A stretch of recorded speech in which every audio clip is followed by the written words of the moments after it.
Olá, meu nome é Yasmin Gabriele. Eu estou cursando licenciatura em matemática no Instituto Federal de Goiás, campus Goiânia.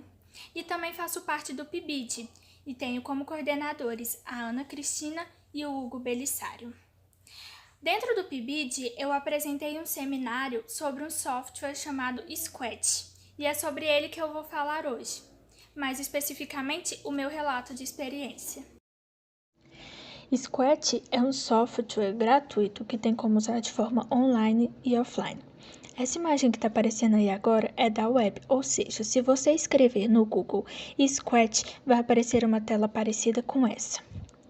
Esse software utiliza uma linguagem de programação, mas você não precisa necessariamente ser um programador ou ter algum tipo de conhecimento prévio sobre programação. Você só precisa conhecer a estrutura do software. Ele permite que projetos sejam construídos através de blocos que são encaixados um no outro, como um quebra-cabeça, e ainda tem tradução para o português, o que facilita muito o uso. Como dá para perceber nesta imagem, ali na parte de baixo está mostrando que tem uma área específica para educadores. Nessa aba você tem muito mais recursos, como tutoriais, guias e dicas para você usar o software nas suas aulas. Também tem como controlar o movimento dos alunos no software para saber quem está participando da aula e quem não está. Tem recursos para estudantes também. Além disso, permite um melhor contato com outros educadores que estão cadastrados no software. Para ter uma conta de educador, você precisa se cadastrar e solicitar essa conta, preenchendo um formulário.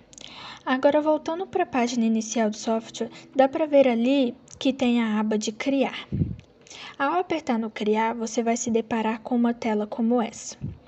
No quadrado do lado direito da tela é onde fica a resposta da programação que você vai montar, e tem como escolher os personagens e o cenário, e você vai visualizando tudo naquele quadrado.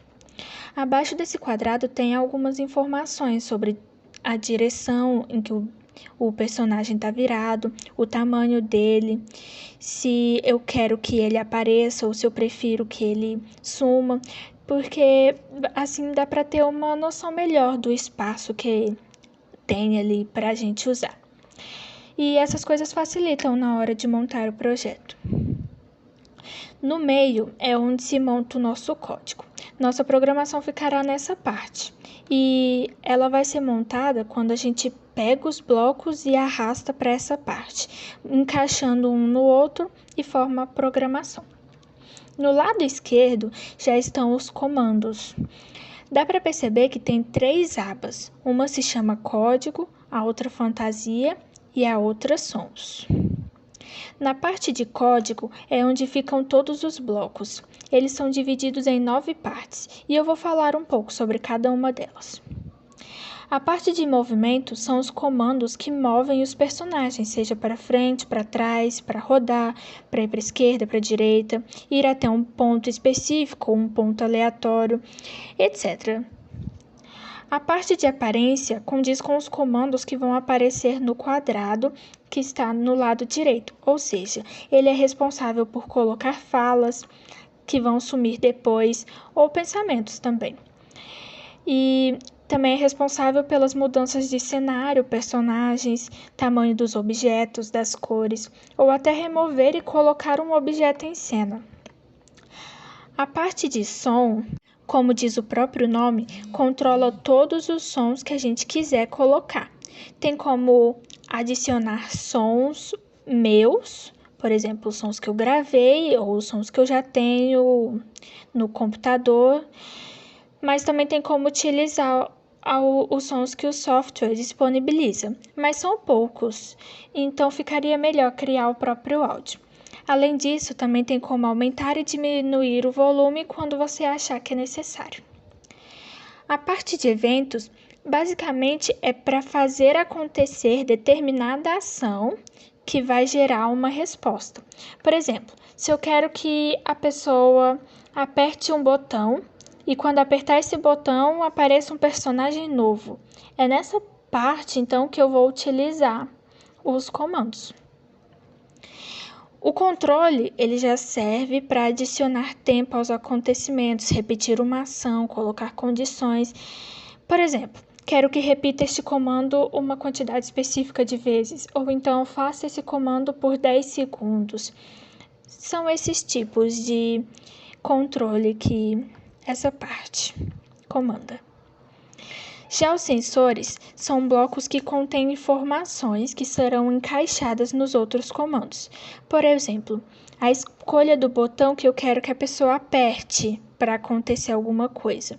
Ou quando eu preciso de uma pergunta que precisa de que precisa esperar a resposta. Ou quando eu quero que clique em uma cor específica. São as escolhas das ações das condições. Um exemplo mais prático seria: quando estiver tocando na cor verde, vai acontecer alguma coisa.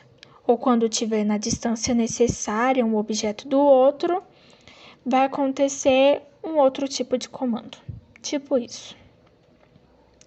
Já a parte de operadores são os blocos que têm um teor mais matemático, porque eles contêm as 4 operações básicas, tem o maior que, menor que, igualdade, sortear números aleatórios, fazer arredondamento, entre tantas outras opções.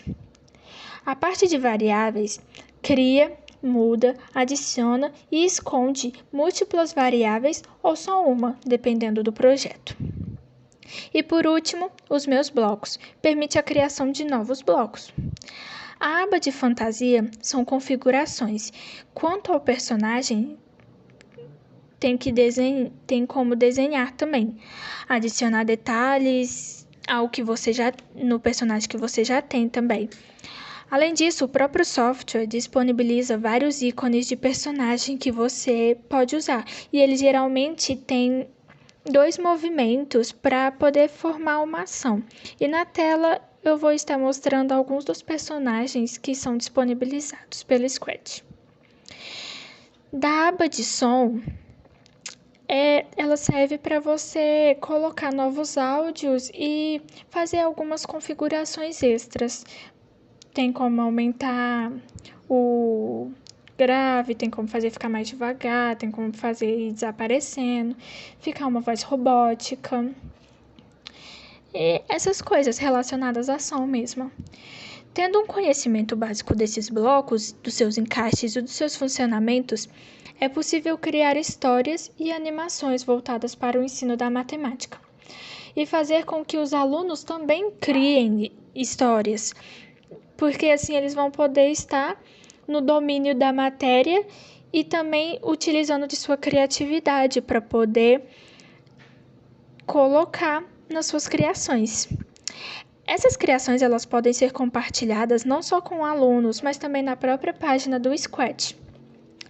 Caso tenha alguma pessoa que queira utilizar o software, mas mesmo assim ainda estiver com muita dificuldade na parte de programação, tem como pesquisar os projetos de outras pessoas para utilizar nas aulas e olhar a programação de outros projetos. Dessa forma, você pode estar aprendendo mais sobre o software e estar reproduzindo nas suas criações futuramente. Eu vou mostrar um projeto para ter um exemplo mais prático.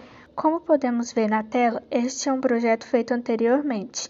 É um jogo simples, mas eu acredito que ao utilizar ele, vai dar para entender melhor como funcionam alguns códigos e comandos do software.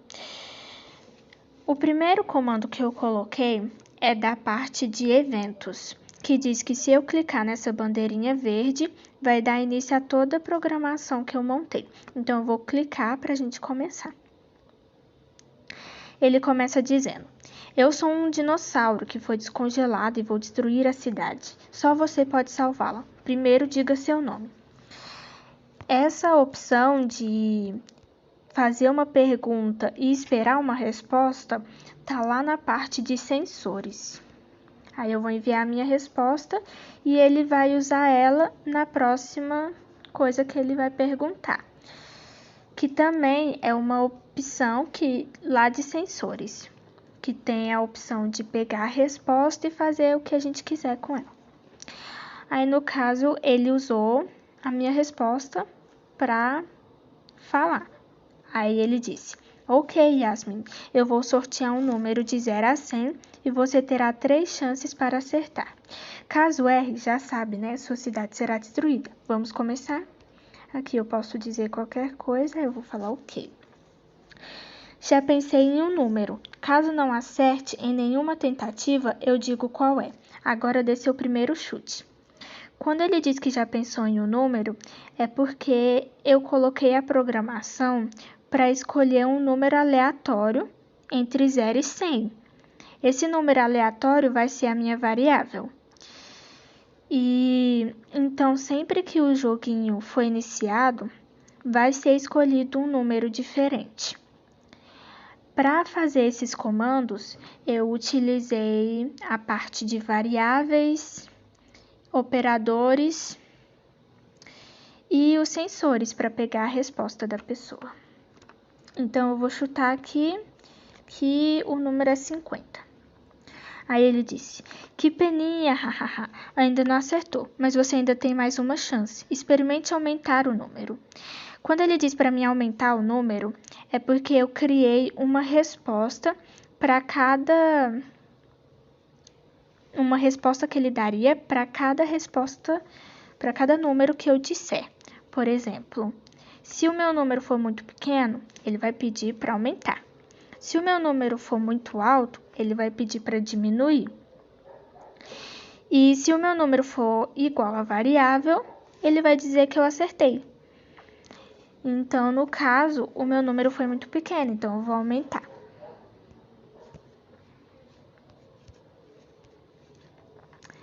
Hahaha, eu estou mais perto de destruir a cidade do que você conseguir adivinhar o número. Tente diminuir o número, ou seja, o meu número está acima da variável. Então, agora eu vou colocar aqui um 53. E, como pode perceber, eu errei. E ele diz, você não adivinhou e agora eu vou destruir a cidade. Fuja enquanto pode. E mostra qual que era a variável que ele tinha pensado, que no caso é 77. Aí mostra esse cenário, que parece que está sendo destruído, e o dinossauro um pouco mais aparentando estar mais bravo. Para fazer essa modificação de cenário e de personagem, eu utilizei a parte de aparência. Para mostrar a variável, eu usei a parte de variável e é isso o joguinho. Quando eu inicio, eu volto para o cenário anterior e volto para o dinossauro anterior, que é o dinossauro que parece que está mais calminho. E aí, quando eu aperto na bolinha vermelha, ele fica mais neutro. Como diz Fábia Magali Santos Vieira em seu artigo Avaliações de Software Educativo, uma análise criteriosa, abre aspas, quem determina as possibilidades de uso dos softwares na educação são os professores, com suas concepções sobre o que é ensinar e aprender, fecha aspas. Eu espero então ter conseguido compartilhar com vocês a minha experiência e conhecimentos adquiridos no PIBID a respeito desse software e ter mostrado em que aspectos ele pode se tornar educativo.